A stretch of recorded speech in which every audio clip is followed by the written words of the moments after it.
Bonjour chers clients, clientes et partenaires et bienvenue au balado du 13 septembre 2021 en compagnie de Jean-René Ouellet. Bonjour Jean-René. Hey, bonjour Annick. Alors Jean-René, on va commencer tout de suite. Ça fait longtemps qu'on n'a pas fait un balado sur les marchés. Alors je pense qu'il est temps de faire le point sur les performances depuis le début de l'année. Qu'est-ce qui se passe au niveau des marchés, de l'économie? On va parler également d'inflation, de taux d'intérêt. Alors, je commence avec les performances depuis le début de l'année. Alors, on connaît quand même une année encore très forte en performance. On commence avec notre marché canadien qui a livré une performance à ce jour depuis le début de l'année de 20,87.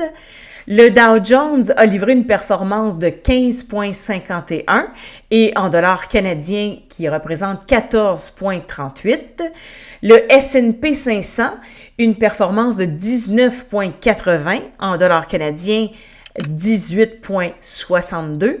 Le Nasdaq, une performance de 17,50 et en dollars canadiens, 16,37.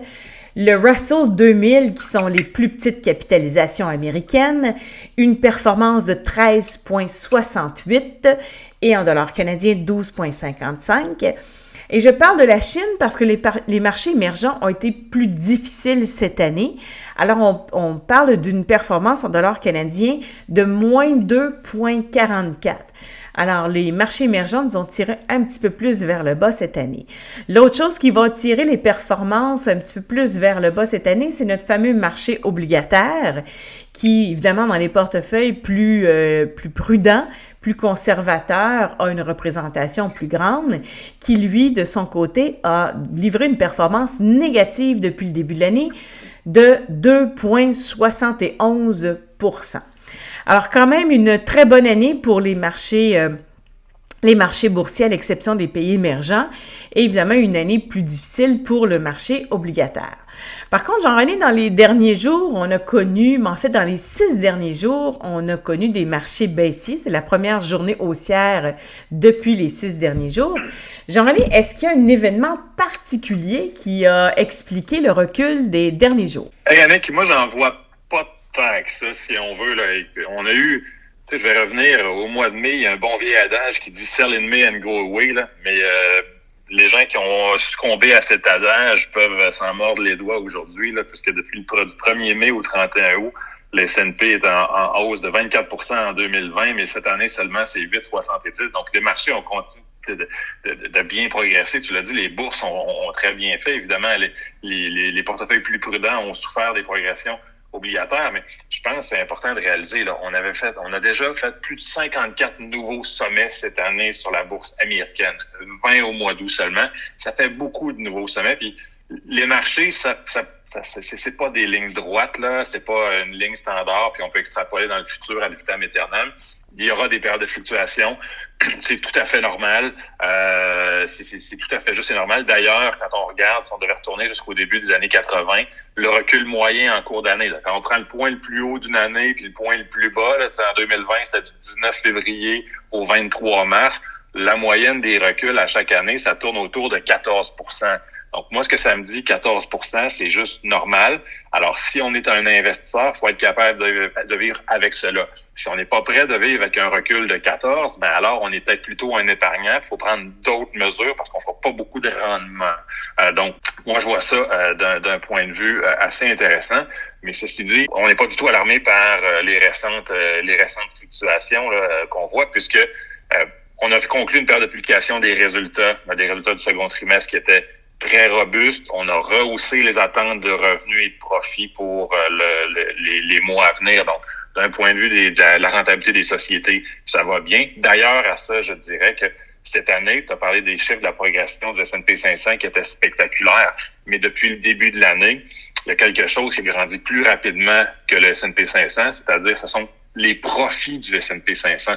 Cette année, la bourse a progressé, mais les profits, les attentes de profits pour les 12 prochains mois ont grandi encore plus rapidement. De sorte que même si on a fait des nouveaux sommets, la bourse qui s'échangeait à 22-23 fois les bénéfices au début d'année, ben aujourd'hui, on doit tourner à 20-20,5 fois les bénéfices des 12 prochains mois.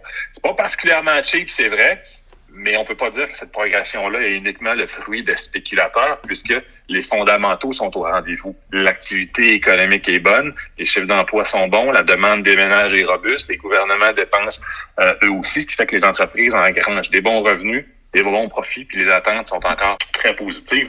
Donc, est-ce que je suis inquiet des récentes fluctuations? La réponse, c'est non. Être investisseur, c'est aussi ça. Puis, à la limite, moi, j'aimerais que les fluctuations soient un peu plus grandes pour qu'on puisse se servir de ces fenêtres d'opportunités-là pour rebalancer des portefeuilles. Mais pour l'instant, je pense qu'on s'en tient à notre plan de match initial. Excellent. Donc, je comprends que si le marché est devenu un petit peu plus cheap, on dirait peut-être pas cheap, mais du moins cher qu'il était en début d'année, le recul qu'on vient de connaître des derniers jours devient simplement une opportunité de réinvestir dans le marché. Oui, c'est clair. Et dès qu'on va chuter d'un 3, 4, 5 voire davantage, je vais toujours voir ça comme étant une opportunité d'en remettre. Est-ce que l'heure est à la maximisation des expositions aux actions? Peut-être pas, mais je veux au moins rester investi selon les différents profils. Puis je pense que si on regarde en avant sur 12-18 mois, on a des visions plus constructives. Je pense que les marchés obligataires vont continuer à être sous pression. Donc, à la marge, on pourrait être à nos cibles en action, ou peut-être un peu plus, mais pas tant. Bref, la vertu est dans l'équilibre. L'équilibre est au centre. On se tient proche de son profil. Puis, j'aimerais renchérir aussi sur le nombre de nouveaux sommets qu'on a fait.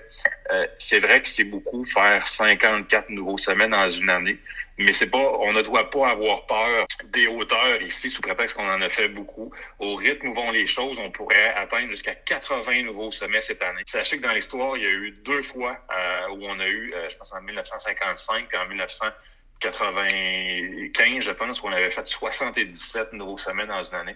Mais c'est pas parce qu'on fait un sommet que la bourse casse immédiatement. D'ailleurs, dans les années qui avaient suivi, en 1956, on avait ajouté une quarantaine de nouveaux sommets. L'année suivante, on en avait ajouté une trentaine.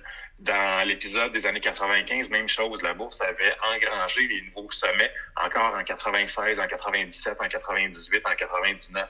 Donc, c'est pas parce qu'on voit un sommet qu'on doit déclencher des ventes systématiques. L'idée, c'est d'avoir une vision claire. Des grandes cassures dans l'histoire, est-ce que des chocs de 20% et plus sont possibles? C'est toujours possible. Ceci dit, quand on regarde depuis 1970, généralement, les cassures de 20% et plus coïncident avec des récessions économiques.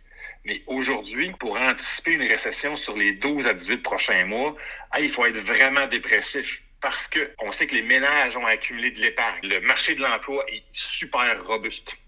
Les entrepreneurs qui voient que la demande reste présente, qui ont de la misère à s'approvisionner ou à livrer, faute d'être capable d'embaucher, se tournent un petit peu plus à la marge vers des investissements en automatisation, robotisation. Donc ça aussi, ça crée une effervescence économique.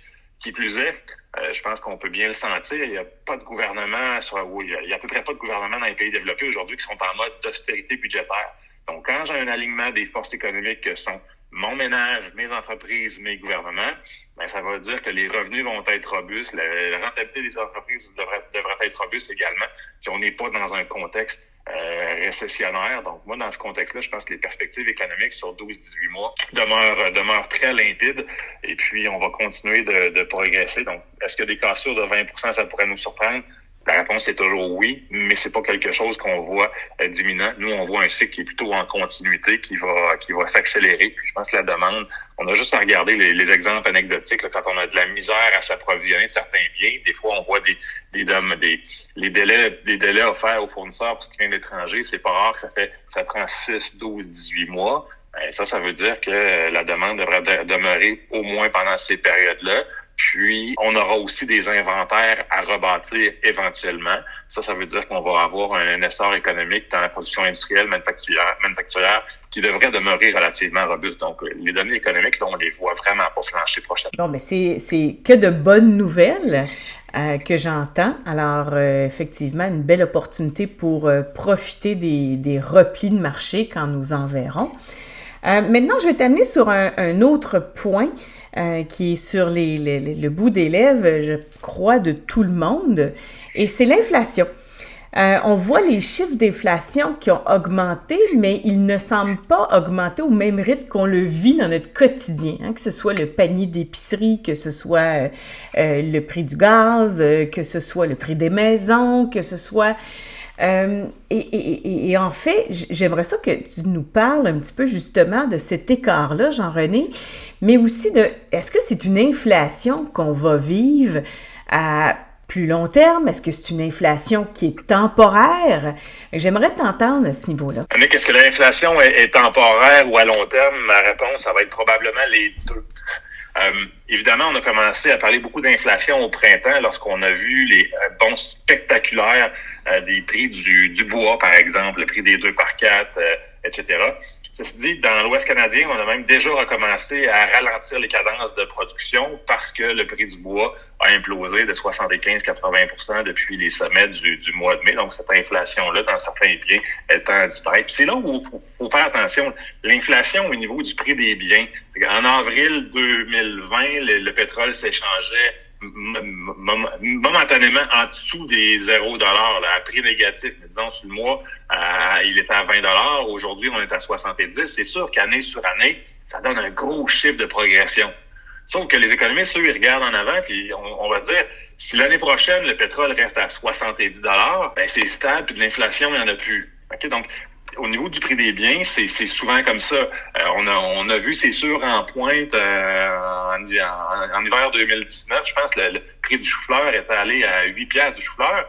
Et quand l'année suivante, il est à 6, c'est cher à 6 piastres pour un chou-fleur au mois de février, mais c'est moins que le 8 de l'année d'avant. Donc, il faut faire attention avec les bases de mesure sur lesquelles on les regarde. Autre chose où on va voir, où moi l'inflation me fatigue peut-être un peu plus, c'est au niveau des salaires. Pas que j'aime pas que les gens gagnent davantage d'argent, à court terme c'est une bonne nouvelle, sauf que quand l'inflation rentre au niveau des salaires, elle tend à être un peu plus répétitive dans le temps. Puis rappelez-vous l'année dernière, quand on a perdu, en fait, même avant l'année dernière, là, en avril, mai, juin 2020, quand on est rentré les deux pieds dans les fermetures, puis dans la pandémie, puis dans les pertes d'emplois, malgré, il s'était perdu 10 millions d'emplois aux États-Unis, mais les salaires horaires augmentaient. Hey, ça, c'était un peu impressionnant. On était comment ça? Mais c'est essentiellement parce qu'on avait perdu des emplois au bas de l'échelle, dans les salaires les plus faibles. Ceci dit, on aurait pu s'attendre donc au début à 12 mois plus tard, lorsqu'on réembauche puis qu'on réouvre le secteur du divertissement, restauration, du voyage, etc., le retour de ces travailleurs-là aurait pu, toute chose étant égale par ailleurs, donner une décroissance sur les salaires. Or, c'est pas ça qu'on voit. Mais je pense qu'il y a aussi un facteur qui vient influer ici.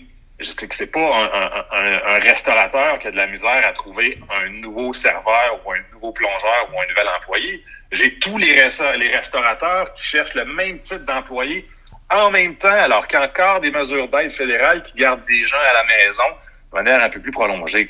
Évidemment, c'est économie 101. Quand tout le monde cherche les mêmes ressources en même temps, celles-ci valent plus cher. Mais moi, j'ai l'impression que sur 12-18 mois, il y a des choses qui vont s'estomper un peu. Il y a des étudiants qui sont sur des programmes d'aide, puis tantôt, lorsqu'on va leur mettre fin, peut-être après les élections ou un peu plus tard cette année ou au début de l'année prochaine, ils vont avoir besoin de faire une pièce. Ils vont retourner graduellement sur les marchés du travail et la pression devrait s'estomper un peu d'ici ce temps-là. Mais s'il y a une inflation qui m'inquiète davantage, pour moi, c'est pas celle sur le prix des biens, c'est surtout au niveau des salaires. Puis on va vouloir le suivre. Puis pour avoir une certaine clairvoyance là-dessus, je pense que les prochains chiffres d'emploi vont être importants. Les chiffres d'emploi du mois de septembre, du mois d'octobre, du mois de novembre. Puis pourquoi je dis ça? Ben, aux États-Unis, on sait que les mesures d'aide, des différents programmes d'aide aux chômeurs, etc., ont passablement pris fin. On a réouvert les écoles. Tu sais, aux États-Unis, il ne faut pas se compter d'histoire, là. On n'a pas forcément les mêmes programmes de garderie qu'on a ici. Puis, il y a des gens que ça faisait leur affaire à ce moment-là de rester à la maison, n'étaient pas capables d'avoir une place où mettre les enfants. Bon, ben ça allait. Mais maintenant qu'on a réouvert les écoles, puis que les gens ont la latitude de retourner travailler, je pense que c'est là qu'on va voir la réelle nature du marché du travail. La vraie dose d'inflation au niveau des salaires ou pas, la disponibilité des travailleurs ou pas. Ça va être des données clés à suivre au cours des prochains mois. Intéressant. Donc, ce que je comprends, dans le fond, c'est que oui, il va y avoir une inflation, mais il risque d'être temporaire parce que bon, la production manufacturière va revenir, on va rebâtir des inventaires probablement au cours des 2 prochaines années. Donc, on va se normaliser, puis on va voir une stabilisation davantage des prix. C'est sûr que là, Éric, Oui.